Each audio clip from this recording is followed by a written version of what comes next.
background dun, may ganda yun. Yan, boobs. Andrea Brillantes ang babaeng laman ng social media ngayon, na puno ng pambabas pero nanatiling matatag at matibay sa kabila ng lahat ng hamon sa buhay. Bilang artista, kasama na yan sa buhay. Bata pa lang si Andrea, naranasan na niyang mabas ng husto, pero tingnan nyo naman ngayon, hindi siya sumusuko sa buhay, lumalaban at nagtatagumpay.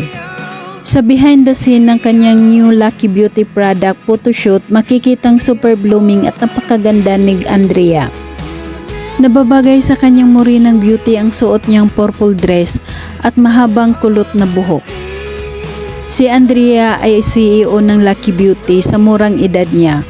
Maraming achievement sa buhay kaya hindi hadlang sa kanyang tagumpay at pangarap ang kanyang mga bashers na wala namang naiambag sa buhay niya. Mas maganda ang ginawa niyang manahimik na lang kaysa pumapatol sa kanila.